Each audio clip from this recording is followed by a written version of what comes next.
السلام علیکم سر۔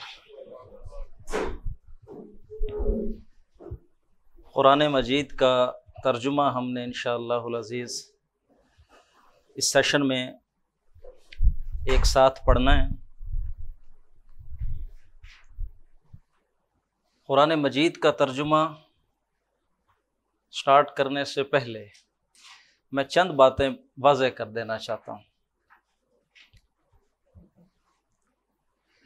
ہم سارے مسلمان ہیں بفضل اللہ، یہ اللہ کی مہربانی ہے۔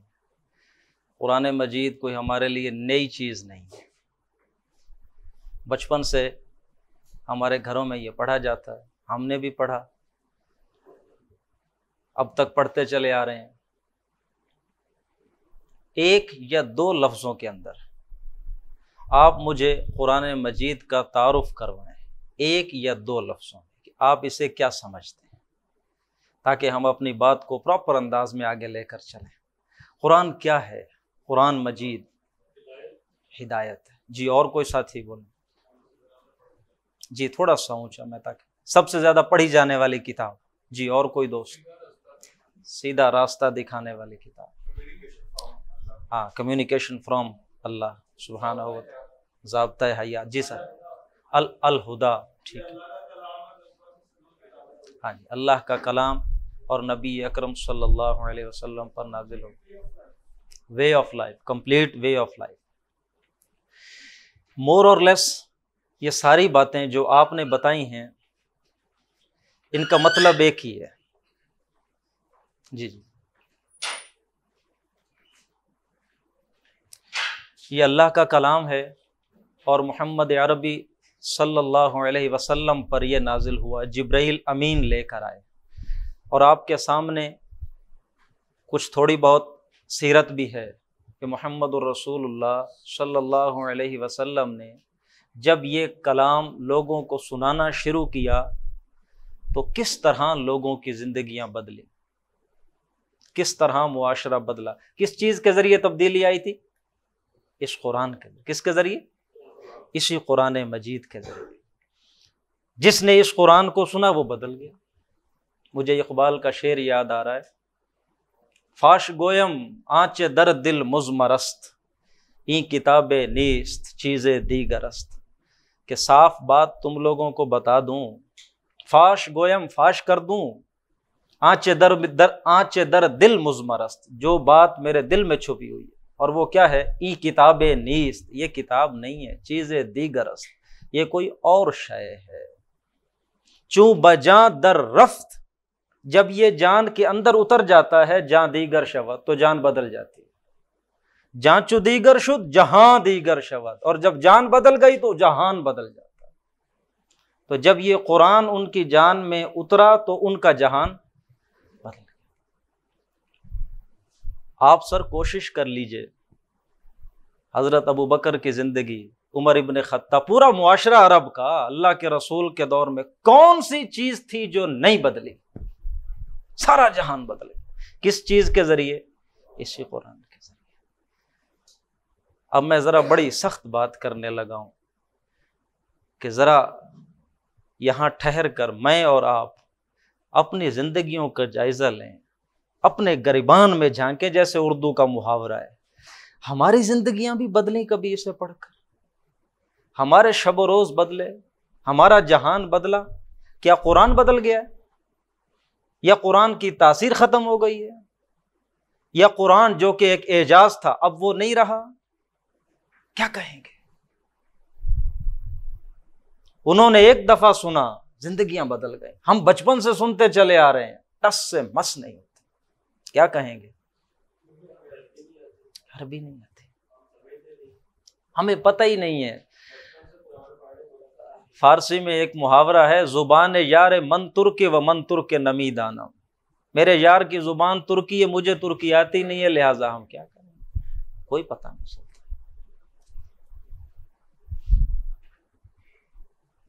دنیا کی کوئی کتاب ایسی ہے جو آپ کو سمجھ نہ آئے اور آپ پڑھیں؟ ذرا سوچیں۔ آپ مثال کے طور پہ کسی لائبریری میں چلے گئے ہیں اور کوئی کتاب ہے کسی اور ترکی زبان میں، فارسی زبان میں لکھی ہوئی ہے، چلے عربی میں لکھی ہوئی ہے، آپ کبھی وہ کتاب اٹھائیں گے پڑھنے کے لیے؟ آپ کو سمجھ نہیں آتی، آپ کبھی بھی نہیں اٹھائیں گے۔ چھوڑ دیں کسی اور زبان میں لکھی کتاب، اردو میں ہی کوئی کتاب لکھی ہو، آپ اس کو اٹھائیں پڑھنے کے لیے، آپ اسے پڑھنا شروع کریں، ورق گردانی، پہلا صفحہ پڑھا، دوسرا پڑھا، تیسرا پڑھا، آپ کو سمجھ ہی نہیں آ رہی، آپ پڑھیں گے اس کتاب کو؟ ٹھپ کر کے رکھ دیں گے۔ انسان کتاب کیوں اٹھاتا ہے؟ سمجھنے کے لیے کہ اس میں کیا، یہ واحد کتاب ہے دنیا کی، ککھ پلے نہیں پڑتا کیا لکھا ہوا ہے۔ صبح پڑھتے ہیں، شام پڑھتے ہیں، ہمارے 20 30 40 50 60 70 سال ہو گئے ہیں پڑھتے ہوئے۔ کیسا سلوک ہے ہمارا اس کتاب کے ساتھ؟ آپ نے ابھی کہا یہ ضابطہ اخلاق ہے، کمپلیٹ کوڈ آف لائف ہے، آئین ہے بھائی زندگی گزارنے کا، لیکن ذرا ایک لمحہ کے لیے سوچیں، کوئی آئین ایسا ہے کہ جس کی لوگ روز اٹھ کے تلاوت کرتے ہوں اور پھر اس آئین کو بند کر کے اس کی مخالفت شروع کر دیں؟ کوئی آئین ایسا ہے؟ آپ کی گرین بک ہے، دوسرے ملکوں کے کانسٹیٹیوشن ہے، روز اٹھ کے تلاوت کریں آئین کی اور پھر آئین ٹھپ کر کے اس کی مخالفت شروع کر دیں۔ قرآن مجید اپنا تعارف خود کرواتا ہے۔ سورۃ یونس کی 2 آیتیں ہیں، آپ کو سنا رہا ہوں۔ اللہ فرماتے ہیں اے میرے نبی ان کو بتاؤ، قل یا ایھا الناس، کہہ دیجئے اے لوگو، قد جاءتکم موعظۃ من ربکم، تمہارے پاس تمہارے رب کی طرف سے ایک نصیحت آ گئی، وشفاء لما فی الصدور، اور ایسی چیز آ گئی جو شفا ہے ان تمام بیماریوں کی جو تمہارے سینے میں، وہدن، اور ہدایت آ چکی، ورحمۃ للمؤمنین، اور رحمت یقین رکھنے والوں کی۔ 4 چیزیں اللہ نے بتائی ہیں قرآن کے بارے میں، سنیں کس طرح سائیکولوجیکل پروگریشن ہے ان 4 چیزوں میں، کس طرح وہ انٹر لنکڈ ہے آپس میں۔ سب سے پہلی چیز یہ موعظہ ہے، نصیحت ہے۔ قرآن کیا ہے؟ نصیحت، تمہارے رب کی طرف سے نصیحت آ گئی تمہارے پاس۔ نصیحت کی کیوں ضرورت ہوتی ہے؟ دیکھو، زمین کی ایک خوبی ہے کہ کچھ زمینیں ایسی ہوتی ہیں جن کی اوپری سطح بڑی نرم ہوتی ہے، لیکن کچھ زمین ایسی ہوتی ہے بعض ان کی سطح بڑی سخت ہوتی ہے کہ ان پہ اگر بارش کا پانی گرے تو بارش کا پانی اس زمین کے اندر نہیں جذب ہوتا بلکہ اوپر گر کے بہہ جاتا ہے آگے۔ ایسی پکی زمین جس میں بارش کا پانی جذب نہ ہو، اس زمین کو وہ بارش کا برسنے والا پانی کوئی فائدہ نہیں پہنچاتا، وہ بارش کا پانی اس کے اوپر گرا، بہہ گیا، ختم۔ اور اگر آپ چاہیں کہ یہ بارش کا پانی اس زمین کی فرٹیلیٹی کو ذرا بڑھائے، اس کی زرخیزیت میں اضافہ کرے، آپ کو کیا کرنا پڑتا ہے؟ محنت کرنی پڑتی۔ آپ محنت کیسے کر ہل چلاتے ہیں، زمین کا سینہ چیرتے ہیں تاکہ اس کی اوپری سطح نرم ہو، بارش جب گرے تو اس کے اندر جذب ہو پانی۔ بالکل اسی طرح جیسے زمین سخت ہو جاتی ہے، انسان کے دل کا خاصہ ہے وہ بھی کیا ہو جاتا ہے؟ سخت ہو جاتا ہے۔ اور اس کی دلیل قرآن سے ہی ملتی ہے۔ سورۃ بقرہ کے اندر آپ پڑھیں گے ہم بہت جلدی، اللہ جب بنی اسرائیل سے بات کرتے ہیں تو فرماتے ہیں ثم قست قلوبکم، پھر تمہارے دل سخت ہو گئے، من بعد ذالک، اس کے بعد، فہی کالحجارہ، جیسے پتھر ہوں، او اشد قسوہ، یا سختی میں پتھروں سے بھی زیادہ سخت۔ تو انسان کا دل پتھروں سے بھی زیادہ سخت ہو جاتا ہے۔ میرا اور آپ کا دل اس وقت بہت سخت ہے۔ قرآن کی آیتیں جب کوئی سناتا ہے یا ہم پڑھتے ہیں تو ہمارے دلوں میں وہ نہیں اترتے، اوپر ٹکرا کے ادھر ادھر ہو جاتے ہیں، ہمیں کوئی اثر نہیں ہوتا کہ اس قرآن میں کیا بات کہی گئی تھی۔ زمین کی سطح سخت ہو تو ہم محنت کرتے ہیں، ہل چلاتے ہیں، اب جب دل سخت ہو تو اس کے لیے کیا ہل چلائیں؟ تو یہ بات ایک ایڈمٹڈ فیکٹ ہے کہ دل کی سختی زائل کرنے کے لیے سب سے موزوں اور مؤثر چیز واعظ ہے، نصیحت ہے۔ نصیحت سننے سے دلوں پہ رقت طاری ہوتی ہے، دلوں پہ نرمی آ جاتی ہے۔ تو اللہ کہہ رہے ہیں کہ تمہارے دل نرم کرنے کے لیے کیا چیز آ چکی؟ یہ قرآن، یہ نصیحت ہے، اس کو سنو، تمہارے دل کیا ہوں گے؟ نرم ہو جائیں گے۔ اور جب دل نرم ہوں گے تو پھر قرآن کی آیتیں تمہارے دل میں اتریں گی، اور جب قرآن کی آیتیں دل میں اتر جائیں گی پھر دل میں کوئی بیماری نہیں رہے گی۔ اللہ نے کہا دوسرے درجے میں وَشِفَاءٌ لِمَا فِي الصُّدُورِ، یہ شفا ہے ان تمام بیماریوں کی جو سینوں کے اندر پیدا ہو۔ سینے کی، دل کی بیماریاں کون سی ہیں؟ اگر ایک ہی لفظ میں بتاؤں تو دنیا کی محبت ہے، اس میں مال ہے، اس میں عورتیں ہیں، اس میں بیٹا ہے، بیٹے بچیاں، اس میں خوبصورتی، یہ محبت، یہ ساری چیزیں کیوں پیدا ہوتی ہیں؟ دنیا کی محبت۔ وَہُدًى، اور جب سینے کے اندر سے بیماریاں نکل گئیں، جب دل صاف ہو گیا، اب اس شخص کو قرآن سے کیا ملے گی؟ ہدایت ملے گی، اب اسے رہنمائی ملے گی۔ تیسرے درجے میں اللہ نے کہا ہدایت ہے اب یہ، اور پھر جو شخص اس ہدایت سے فائدہ اٹھا لے گا تو یہ قرآن رحمت پھر رحمت بن جائے گا ان ایمان لانے والوں۔ قرآن کتنا خوبصورت اللہ رب العزت نے اس کا تعارف کروایا۔ تو سب سے پہلے تو یہ بات ذہنوں میں بٹھائیں کہ انشاءاللہ العزیز ہم قرآن کو اس طرح پڑھیں گے کہ جیسے اللہ میاں ہم سے خود مخاطب، اور یہ ہمارے لیے ہے۔ قرآن یا مدنی ہے یا مکی ہے، ایسا ہی ہے۔ ہمارے ہاں عمومی طرز عمل یہ ہے کہ ہم جب مکی قرآن پڑھ رہے ہوتے ہیں تو ہم سمجھتے ہیں یہ مکہ کے مشرکین کے لیے تھا، ہمارے لیے تو ہے نہیں۔ وہ جو ڈانٹ ڈپٹ ہو رہی ہے یا جو اللہ سختی، وہ تو مکہ کے، ہمارے لیے تو، ہم مشرک تھوڑا ہیں۔ اور باقی جو مدنی قرآن ہے، مدنی قرآن میں جو ڈانٹ ڈپٹ ہے یا جو ہے وہ مدینہ کے یہودی تھے، وہ عبداللہ بن ابی تھا، منافق، یہ ان کے، ہمارے لیے ہم پھر ہمارے لیے کون سا قرآن ہے بھائی؟ تو یہ ایٹیچیوڈ نہیں رکھنا۔ ہر آیت، ہر واقعہ کس کے لیے؟ ہمارے لیے۔ یہ تا قیام قیامت ماڈرن کلام ہے، پرپیچولی ماڈرن، ہمیشہ کے لیے۔ یہ جتنے بھی نسل انسانی ابھی باقی ہے، یہ سب کے پرابلمز کو ایڈریس کرنے کے لیے آیا ہے۔ تو یہ جب بھی اسے پڑھیں گے تو آپ نے ایٹیچیوڈ یہ رکھنا ہے کہ یہ ہم سے مخاطب ہے۔ چند ابتدائی باتیں میں آپ کے ساتھ شیئر کروں۔ آج ہمارا لیکچر انٹروڈکشن کا ہے، تو تھوڑا بہت انٹروڈکشن میں نے آپ کو کروا دیا، بلکہ یہاں کچھ وقت ہے تو میں آپ کا کچھ وقت اور لے لوں، عظمت قرآن جو ہے اس کا تھوڑا سا بریف انٹروڈکشن آپ کو کرواؤں کہ قرآن خود اپنی عظمت کیسے بیان کرتا ہے۔ قرآن کتنا عظیم کلام ہے، میں اور آپ نہیں سمجھ سکتے۔ فارسی کا ایک محاورہ ہے، قدر گوہر شاہدانت یا بدانت گوہری۔ یہ جو گوہر ہوتا ہے، ہیرا، اس کی قدر یا تو جوہری جانتا ہے یا بادشاہ جانتا ہے، جو ہیرو جواہرات میں کھیلتا ہے، اسے پتا ہوتا ہے یہ کیا ہے۔ قدر گوہر شاہدانت یا بدانت گوہری، عام بندہ کیا سمجھے؟ تو قرآن کتنا عظیم کلام ہے، یا تو اللہ جانتا ہے یا وہ محمد الرسول اللہ صلی اللہ علیہ وسلم جن پہ نازل ہوا۔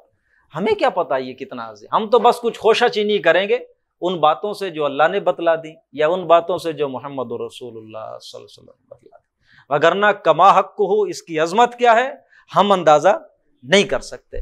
تو بس کچھ مقامات ہیں قرآن کے، وہ میں آپ کے ساتھ شیئر کرتا ہوں، جس میں اللہ رب العزت خود قرآن کی عظمت کا ذکر کرتے ہیں۔ سب سے پہلا مقام سورۃ حشر کی ایک آیت ہے، کہ سورت حشر کی، یہ 28ویں پارے کی سیکنڈ سورت ہے۔ پہلی سورت مجادلہ، دوسری سورت حشر، جس میں بنو نذیر کا سارا معاملہ ڈسکس ہوا ہے، آپ لوگوں نے سب نے سنی ہے۔ اللہ فرماتے ہیں لو انزلنا هذا القرآن على جبل لرأيته خاشعا متصدعا من خشیۃ اللہ۔ اے میرے نبی، اگر آپ دیکھتے، لو انزلنا، اگر ہم نازل کر دیتے اس قرآن کو، علی جبل، پہاڑ پر، لو انزلنا هذا القرآن علی جبل لرأيته، تو دیکھتا اس پہاڑ کو، خاشعا متصدعا من خشیۃ اللہ، دب جاتا، ڈر جاتا، پھٹ جاتا، ریزہ ریزہ ہو جاتا تیرے رب کے ڈر سے، اگر یہ قرآن پہاڑ پہ اترتا۔ وَتِلْكَ الْأَمْثَالُ، اور یہ مثالیں ہیں، یہ کیا ہیں؟ مثالیں ہیں، نَضْرِبُهَا لِلنَّاسِ، ہم لوگوں کے لیے بیان کرتے ہیں، کیوں؟ لَعَلَّهُمْ يَتَفَكَّرُونَ، تاکہ وہ کچھ سوچیں تو صحیح، فکر تو کریں، غور تو کریں۔ قرآن کا یہ مقام نہیں ہے کہ وہ پہاڑ پہ نازل ہو اور پہاڑ پھٹ جائے، یہ تو ایک مثال دے دی اللہ نے۔ مثالیں ہمیشہ اس چیز کو سمجھانے کے لیے دی جاتی ہیں جس کا انسانی عقل صحیح طور پہ احاطہ نہ کر سکتی ہو۔ انسانی عقل جو بات سمجھ نہ سکتی ہو، وہ سمجھانے کے لیے کیا دی جاتی ہے؟ مثال دی جاتی ہے، کہ چلو کوئی تھوڑا بہت آئیڈیا ہو جائے۔ اور یہ کلام کس کا ہے؟ قرآن اللہ کا کلام ہے۔ اور موسیٰ علیہ السلام کا وہ واقعہ ذرا ذہن میں لائیں، جس میں وہ اللہ سے گزارش کرتے ہیں مجھے اپنا دیدار کروا دو۔ کیا کرواؤ؟ قال ربی ارنی، اے اللہ مجھے اپنا دیدار کرا، دیکھنے کا ذوق پیدا ہو رہا ہے دل میں۔ تو اللہ نے کیا فرمایا؟ تم نہیں دیکھ سکتے، ولیکن انظر الی الجبل، لیکن کہاں دیکھو؟ پہاڑ کی طرف.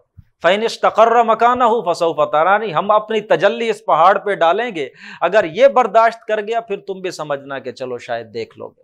فَلَمَّا تَجَلَّى رَبُّهُ لِلْجَبَلِ، پھر جب رب نے تجلی ڈالی پہاڑ پر، جَعَلَهُ دَكَّا، وہ کیا ہو گیا؟ ریزہ ریزہ. وَخَرَّ مُوسَىٰ صَعِقًا، اور موسیٰ گر گئے، بے ہوش ہو گئے. اللہ کی ذات کی تجلی جب پہاڑ پہ پڑی تو پہاڑ کیا ہو گیا؟ ریزہ ریزہ. یعنی یہ اللہ کی ذات کی تاثیر ہے کہ وہ جب پہاڑ پہ اس کی تجلی پڑے گی تو کیا ہو جائے گا؟ اللہ رب العزت وہی تاثیر اپنی صفت کلام کی بھی بتا رہے ہیں کہ اگر قرآن بھی کہاں نازل ہوتا پہاڑ پہ تو دیکھتا پہاڑ کیا ہو جاتا؟ ریزہ ریزہ ہو جاتا، دب جاتا. یعنی جو تاثیر ذات باری تعالیٰ کی ہے وہی تاثیر صفات باری تعالیٰ کی بھی ہے. یہ کلام اللہ صفت ہے، اللہ کی صفت ہے کلام. تو یہ پہلی آیت جس میں قرآن خود اپنی عظمت بیان کر رہا ہے. اور دوسرا مقام میں آپ کو سنا چکا، وہ سورۃ یونس کی 2 آیتیں.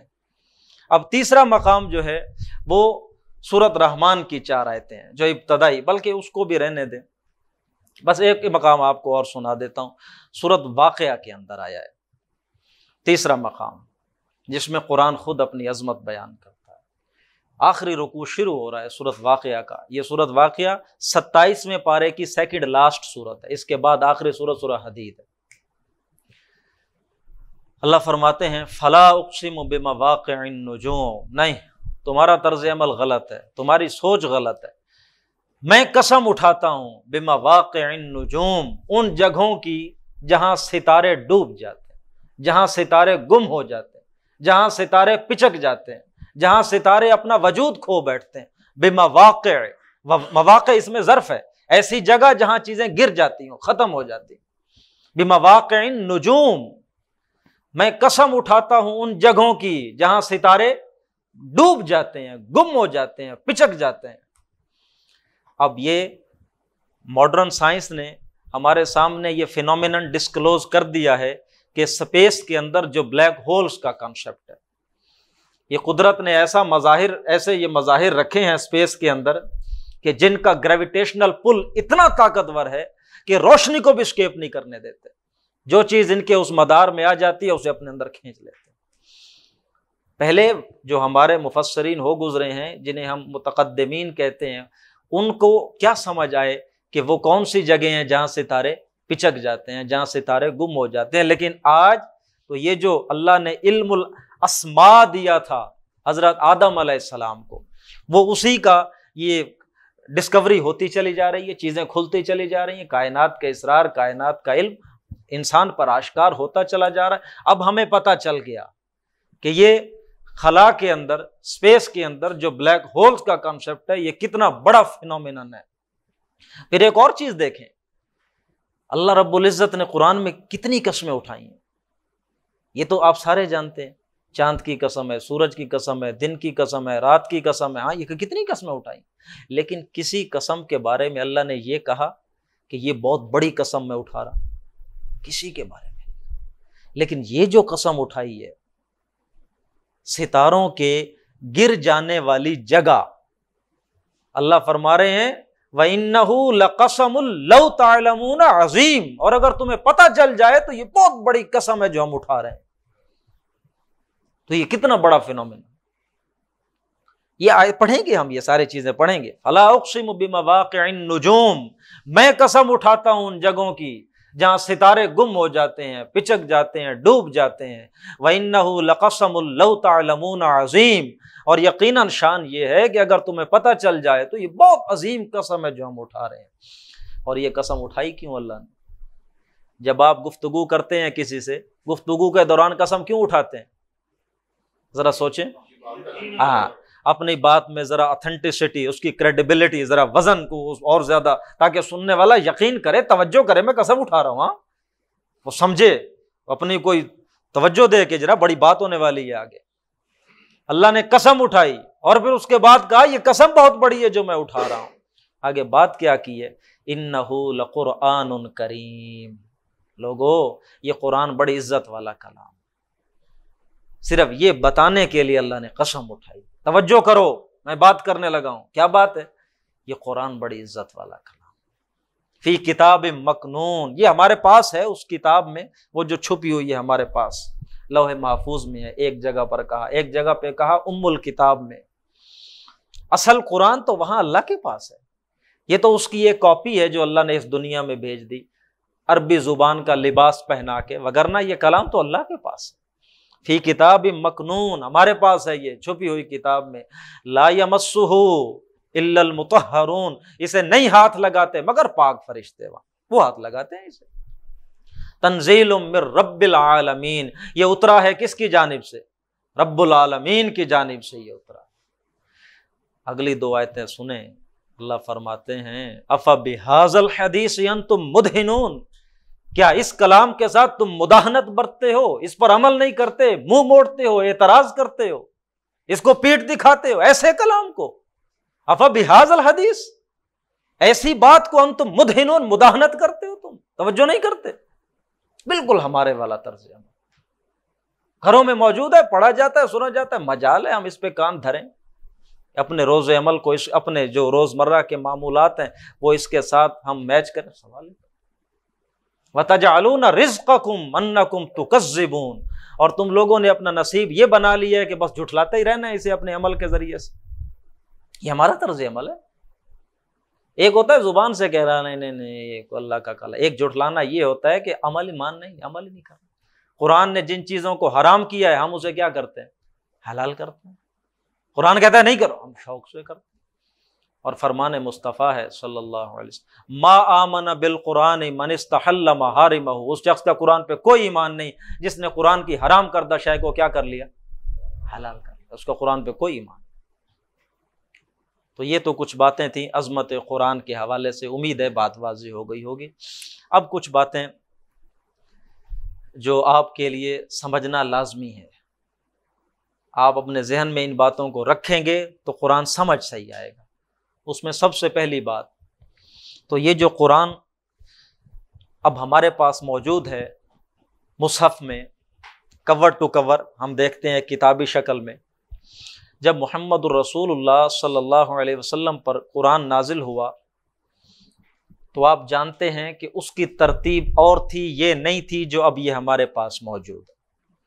یہ ہمارا مصحف شروع ہو رہا ہے کس سورت سے؟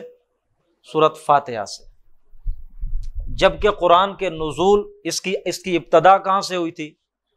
سورت اقرا بسم اللہ، سورت علق، اس کی 5 آیتیں تھیں، وہ سب سے پہلے۔ تو قرآن مجید 2 ترتیبوں کے ساتھ آپ نے سمجھنا ہے، ایک ہے ترتیب نزولی، ایک ہے ترتیب توقیفی۔ ترتیب نزولی جس طرح وہ نازل ہوا، ترتیب نزولی، نزول کے اعتبار سے جو ترتیب، ایک ہے ترتیب توقیفی۔ توقیفی کا مطلب موقوف ہے، کس کے بتانے پر؟ محمد الرسول اللہ کے بتانے پر۔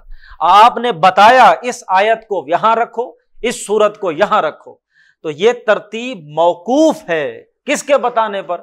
محمد الرسول اللہ صلی اللہ علیہ وسلم۔ یہ قرآن جو ہمارے پاس اب مصحف کی شکل میں موجود ہے، یہ ترتیب توقیفی ہے۔ کون سی ترتیب؟ توقیفی۔ توقیفی کا کیا مطلب؟ کہ یہ ترتیب موقوف ہے کس کے بتانے پر؟ محمد الرسول اللہ صلی اللہ علیہ وسلم۔ جیسے انہوں نے بتایا تو یہ ترتیب کیا ہے؟ ترتیب توقیفی ہے۔ اب ایک اور بات ذہن میں لائیں، محمد الرسول اللہ صلی اللہ علیہ وسلم کے دور میں یہ کتابی شکل میں نہیں تھا۔ یہ قرآن اسی طرح اسی ترتیب کے ساتھ اللہ کے رسول نے جمع کروا دیا تھا کہ کہاں سے شروع ہوگا؟ فاتحہ سے۔ کہاں ختم ہوگا؟ سورۃ ناس پہ۔ اس ترتیب کے ساتھ اللہ کے رسول نے صحابہ کو یاد کروا دیا تھا۔ یعنی یہ قرآن جو ہمارے پاس اس شکل میں ہے، اسی شکل میں صحابہ کو کیا تھا؟ یاد تھا۔ تو قرآن کی تدوین کس نے کروائی؟ خود محمد الرسول اللہ سے۔ قرآن جمع کس نے کروایا؟ خود محمد الرسول اللہ۔ پورا قرآن سورۃ فاتحہ سے لے کے سورۃ ناس تک، یہ پورا قرآن خود اللہ کے رسول نے جمع کروا دیا۔ لیکن صرف ایک چیز یہ تھی کہ یہ کتابی شکل میں جمع نہیں ہوا اور اللہ کے رسول اللہ کے پاس چلے گئے۔ پہلے خلیفہ کون بنے؟ حضرت ابوبکر صدیق. اور ایک انسیڈنٹ ہو گیا جنگ یمامہ جس میں 500-600 حفاظ کیا ہو گئے؟ شہید ہو گئے. تو یہ خدشہ سامنے آیا کہ اگر یہی معاملہ رہا، حفاظ ختم ہو گئے، تو پھر قرآن تو محفوظ نہ رہے گا. اندیشہ ظاہر کیا گیا خلیفہ وقت کے سامنے کہ اس کو کتابی شکل میں ہم لکھوا لیں. تو حضرت ابوبکر صدیق رضی اللہ تعالی عنہ نے ابتداءً تو بڑا وہ ہچکچاہٹ، نہیں میں ایک کام اللہ کے رسول نے نہیں کیا، میں کیوں کروں، میں نہیں کروں. یہ اتنا ہی اہم ہوتا تو خود رسول اللہ کروا دیتے صلی اللہ علیہ وسلم. انہوں نے نہیں کیا، میں نہیں کروں. لیکن بہرحال کچھ بات ایسی تھی جو سمجھ آتی تھی، انہوں نے پھر اس کا حکم دیا. تو حضرت ابوبکر صدیق کے دور میں یہ قرآن کس شکل میں آ گیا؟ کتابی شکل میں. میں پھر آپ کو بات بتا دوں، یہ قرآن جیسا ہمارے پاس ہے بالکل اسی طرح جمع کس نے کروایا؟ خود رسول اللہ صلی اللہ علیہ وسلم. اس میں کوئی شبہ نہیں، اس میں کوئی شک نہیں. آپ کو لوگ باتیں کریں گے کہ قرآن کی جمع اور تدوین کے اندر اختلاف ہے. کیا ہے؟ اختلاف. لیکن آپ نے ذہن میں رکھنا ہے یہ قرآن جمع کروانے والے کون ہیں؟ خود محمد الرسول اللہ صلی اللہ علیہ وسلم. اور اس قرآن کو کتابی شکل میں لانے والے کون ہیں؟ حضرت ابوبکر صدیق رضی اللہ عنہ. اور اب ہے دور حضرت عثمان کا، یہ ذہن میں لائیں. آپ جانتے ہوں گے کہ یہ آج کل بھی نام چلتا ہے قرات 17 قرات. یہ قاری قرآن مجید مختلف روایات میں پڑھتے ہیں، مختلف لہجوں میں پڑھتے ہیں. زیادہ لفظوں میں بتاؤں تو عرب کے اندر مختلف لہجے تھے عربی بولنے کے. تو وہ عربی جو مختلف لہجے تھے ان سب میں قرآن پڑھا جاتا تھا. مختلف لہجوں میں عربی بولنے والے مختلف لہجوں میں قرآن مجید پڑھا کرتے تھے. It was natural for them. لیکن حضرت عثمان رضی اللہ تعالی عنہ نے اپنے دور کے اندر آ کے عربی لہجوں میں سے ایک لہجہ جو قریش کا تھا، جو روایت حفص کہی جاتی ہے، اس پر پوری امت کو کیا کیا؟ جمع کر دیا کہ اب صرف قرآن پبلش ہوگا تو اس روایت میں پڑھا جائے گا، تو اسی روایت. یہ جو اب ہمارے پاس موجود ہے پوری دنیا میں، اسے کہتے ہیں روایت حفص. کون سی روایت؟ یہ ہمارا مصحف یہ روایت حفص میں موجود ہے. پوری دنیا اب اسے اسی روایت میں پڑھتی ہے. اور اس روایت پہ امت کو جمع کرنے والا کون ہے؟ حضرت عثمان رضی اللہ تعالی عنہ. یہ 3 دور میں نے آپ کو گنوائے قرآن کی جمع اور تدوین کے. پھر دوبارہ ریوائز کر دیتا ہوں کہ یہ قرآن جیسے ہمارے پاس ہے بالکل اسی طرح اس کو جمع کس نے کروا دیا؟ محمد الرسول. اس میں کوئی شبہ نہیں، کوئی اختلاف نہیں. کسی کی باتوں میں نہیں آنا کہ یہ آیتیں تو بعد میں ہوں، یہ تو اس نے کیا، کسی نے. جی. اور اس قرآن کو پھر کتابی شکل میں کون لائے؟ حضرت ابوبکر صدیق. اور پھر ایک روایت حفص پہ پوری امت کو کس نے جمع کیا؟ حضرت عثمان. اب نارملی آپ کو کتابوں میں کیا ملے گا؟ جامع القرآن کس صحابی کو کہا جاتا ہے؟ حضرت عثمان ابن عفان رضی اللہ. وہ جامع القرآن نہیں ہے. جامع القرآن کون ہے؟ محمد الرسول اللہ صلی اللہ علیہ وسلم. قرآن اس طرح جمع کس نے کیا؟ خود اللہ کے رسول. نہیں، کوئی زیر زبر کو میں ابھی شروع ہی نہیں کیا. میں لہجہ ہے جیسے ایک ہے مالک یوم الدین کہنا، ایک ہے ملک یوم الدین کہنا، اور دوسرا ایک ہے کہ انعام، ہاں والضحیٰ، ایک پر دوسرے پڑھتے ہیں والضحیٰ. اور یہ لہجے ہیں مختلف. آپ میں سے اکثر نے وہ سنے ہی نہیں. یہ جو قرائے کرام ہیں بڑے بڑے جنہوں نے 17 قرات سیکھی ہوئی ہے، وہ سم ٹائمز اپنی تلاوتوں میں یہ سوئچ کرتے ہیں ذرا. اب یہ بھی ایک فن ہے نا قرات کا. جی سر. ہاں لہجے. ہاں عرب کے اندر مختلف قبیلوں کے لہجے تھے مختلف، تو قرآن وہ اپنے اپنے لہجے میں پڑھا کرتے. ہاں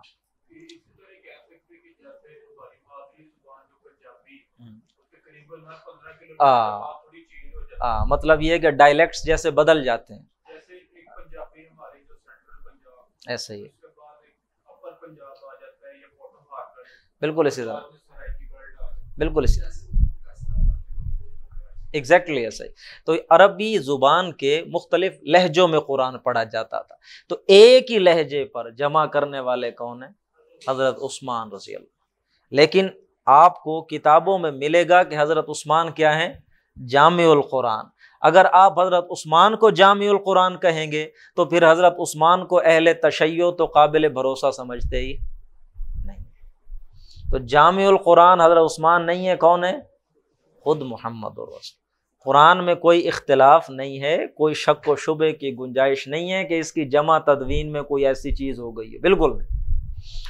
اب یہ جو زبر زیر لگی ہے یہ اس وقت لگی جب اسلام عرب سے نکل کر کہاں آ گیا؟ عجم میں آ گیا.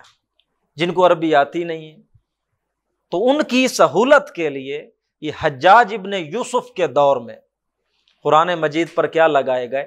اعراب لگائے گئے، زبر زیر لگائے گئے.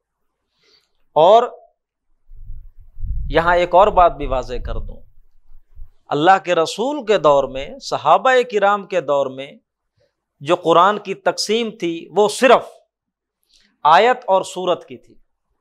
آیتیں ہوتی تھی اور سورتیں، کوئی سپارے اور رکوع نہیں ہوتے تھے. کوئی سپارے کا تصور نہیں تھا، کسی رکوع کا تصور نہیں تھا. یہ سپاروں کی تقسیم بعد میں کی گئی ایک قرات کی سہولت کے لیے کہ 30 ٹکڑے کر دیے، روز ایک ٹکڑا پڑھ لیں تو مہینے میں. جی سر.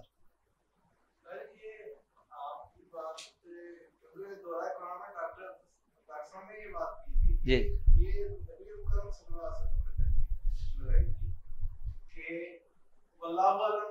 کیا تبدیل ہوئی کہ 30 پاروں کو یا جتنے مصحف صاحب اکرام نے اکٹھے کیے اور ان پر ایک جو ہے نا ترتیب لگا دی کہ یہ پارا یہ ترتیب بھی اسی طور پہ نہیں یہ ہم بعد میں ڈاکٹر صاحب سے ڈسکس کر لیتے ہیں. مصحف کٹھے نہیں کیے گئے، مصحف تھے ہی نہیں. اللہ کے رسول کے دور میں مصحف کتابی شکل تھی ہی نہیں. صرف صحابہ کرام کے سینوں میں قرآن کیا تھا. آپ یہ ذہن میں رکھیں، 2 چیزیں تھیں، ایک آیت اور دوسری سورت، بس. اور آیت اور سورت، آیتیں تھیں، اللہ کے رسول نے بتایا یہ آیتیں ہیں، یہ آیت یہاں رکھو، یہ آیت یہاں، یہ آیت یہاں. اور پھر اس کے بعد دوسری چیز کیا تھی؟ سورت. یہ سورت یہاں ہوگی، یہ سورت یہاں، یہ سورت یہاں. یہ جو سپاروں کی تقسیم ہے اور رکوعوں کی تقسیم، یہ اللہ کے رسول کے دور کی یا صحابہ کرام کے دور کی، یہ بعد کی تقسیم. لیکن اس میں ایک چیز ہے کہ یہ جو رکوع بنائے گئے ہیں یہ اس لیے رکوع رکعت سے نکلا کہ ہر رکعت میں اتنا ایک پڑھ لیا جائے. تو یہ عجم میں جب چیزیں آئیں تو اجمیوں کو تو نہیں نا پتا، عربیوں کو تو پتا تھا کہ یہ کون سی بات کہاں سے شروع ہو رہی، کہاں ختم ہو رہی ہے، کہاں سے نئی بات شروع، صحابہ تو جانتے تھے. تو لہٰذا ان کو رکوعوں کی ضرورت نہیں تھی. یہ بعد میں بنایا گیا تھا ہر رکعت کے حساب سے کہ یونٹ آف پریئر جو ہے اس میں آپ یہاں سے یہاں تک پڑھ لیں تو آلموسٹ ایک بات مکمل ہو جاتی ہے، پھر آگے ایک نئی بات شروع. یہ رکوعوں کی جو تقسیم ہے یہ کچھ اچھی تقسیم ہے، یہ قابل تحسین ہے. جنہوں نے بھی کی، علماء نے، بنو عباس نے، بنو امیہ نے، جنہوں نے بھی کروائی، یہ بہت اچھی تھی. لیکن اس کے بعد یہ جو سپاروں والی تقسیم ہے یہ کوئی اتنی پسندیدہ تقسیم نہیں ہے، کیونکہ بعض تقسیم ایسی انہوں نے کی جیسے کہ 14واں سپارہ شروع ہو رہا ہے اور یہ جو سورۃ ہجر کا آغاز ہو رہا ہے، ایک آیت 13ویں سپارے میں رکھی ہوئی ہے، باقی پوری سورت کہاں رکھی ہوئی ہے؟ 14ویں سپارے میں. اب بھلا بتائیے، ایک بندہ تلاوت کر رہا ہے، وہ سپارے کا سپارہ پڑھے گا تو وہ جب 13واں سپارہ ختم کرے گا تو ایک آیت سورۃ ہجر کی پڑھ کے کیا کر دے گا؟ بند کر دے گا. یہ کیا تقسیم ہوئی؟ سورت کا آغاز ہو رہا ہے، اللہ رب العزت ایک بات کا آغاز کر رہے ہیں، تم سورت ایک آیت پڑھ کے بٹھا پر تلاوت ختم. کتنا مطلب یہ ہے کہ ایک ناپسندیدہ ایک طرز ایک طریقہ ہے قرآن مجید. ایک سورت تم نے شروع کی، ایک آیت پڑھی اور پھر اب قرآن کیا ہوگا؟ بھائی میرا جی سپارہ ختم ہو گیا. اللہ کے بندو اس طرح تو نہیں نہ ہوتا. تو یہ بات بھی ذہن میں رکھیے کہ رکوعوں کی تقسیم اور سپاروں کی تقسیم. یہ لفظ بھی میں واضح کر دوں، سپارہ فارسی زبان کا لفظ ہے. کس کا لفظ ہے؟ سی 30 کو کہتے ہیں. سی کسے کہتے ہیں؟ 30 کو. پارا کسے کہتے ہیں؟ ٹکڑے کو. سی پارا کتنے پارے؟ 30 پارے. اب ہم اپنی ناسمجھی کی بنیاد پہ کہہ دیتے ہیں پہلا سپارہ دو. وہ پہلا سپارہ نہیں، پہلا پارا کہو. سی پارے کا تو مطلب ہے 30 پارے. دوسرا سپارہ، دوسرا سپارہ نہیں، دوسرا پارا دو. بلکہ میں آپ کو اس کی وہ شعر سناؤں اقبال کا، ایک نظم ہے ان کی، خطاب بجوانان اسلام، نوجوانوں سے اقبال خطاب فرما رہے ہیں، یہ 11ویں کے سلیبس میں بھی شامل. اس میں ایک شعر آتا ہے نظم کے آخر میں جا کے، مگر وہ علم کے موتی کتابیں اپنے آبا کی، جو دیکھیں ان کو یورپ میں تو دل ہوتا ہے سی پارا. وہ علم کے موتی ہمارے آبا کی کتابیں یورپ میں دیکھو تو دل کے ٹکڑے 30 ٹکڑے ہو جاتے ہیں، تو سی پارا 30 ٹکڑے. بس یہ ہمارا وقت ہو چکا ہے. کچھ باتیں جو یہاں پوائنٹس لکھے ہوئے ہیں یہ تو ان میں سے ایک ہی کیا ہے ہم نے ابھی، تو انشاءاللہ یہ بھی ساتھ ساتھ چلتے رہیں گے، باتیں ہم ڈسکس کرتے رہیں گے. جی سر. جی سر. جی جی جی جی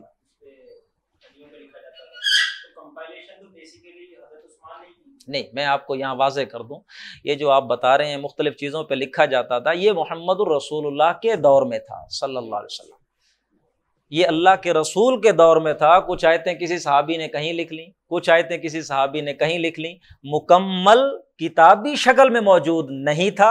مختلف صحابہ کہیں نہ کہیں اس کو لکھ لیتے تھے. مکمل یہ موجود تھا صرف صحابہ کے سینوں میں.